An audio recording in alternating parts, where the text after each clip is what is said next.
not Dave. From Jay the Weird. This happened in 2019 in northern Texas. I'm still creeped out just writing this. I was a teenager then, living with my dad. His place sat on land where old Native American tribes used to roam. I liked exploring the area there, but after what I experienced, I will never go outside alone again. Now, the area was rural, with only family or friends close by. So my father decided to hold a family get-together. It was late into the evening, about to get dark. You know, the point where you need headlights, but still light enough where the headlights don't work too well. A bonfire blazed for all the adults to sit around and drink, exchanging stories. My cousins, Gavin and Dave, and I had other plans.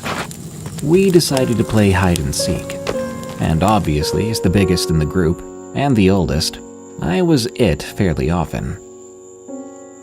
It didn't take me long to find Gavin, leaving the two of us to find Dave. But it was getting darker by the minute, so we had to run in my house and get some flashlights. These were those big industrial torches. We began our search for Dave. Gavin and I split up to cover more ground. He would look under the porches and on top, and I would go around the house. I had gone to the right side of the house, facing away from the almost fully set sun, when I spotted something.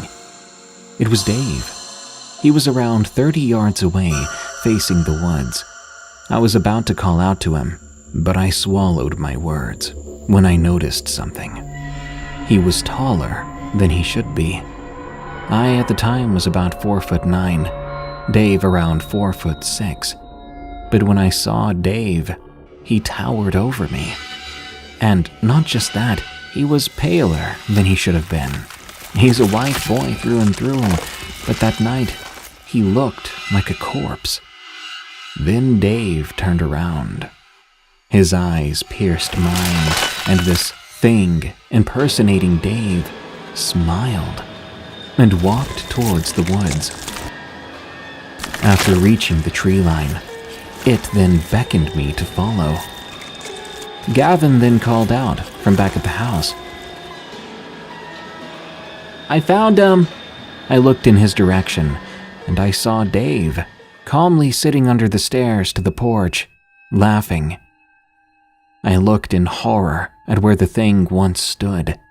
As the sun's light faded, I could only make out one difference in the silhouette in that thing that had tried to make me follow it. That difference was the antlers. The figure had antlers that reached out like a hanging branch. Then it stepped back into the dark. The rest of the night was a blur, and I refused to sleep in my bedroom due to the windows in my room being right next to my bed. That night I slept in a windowless room. Even so, I kept my hunting knife in my hand. I never saw that thing again.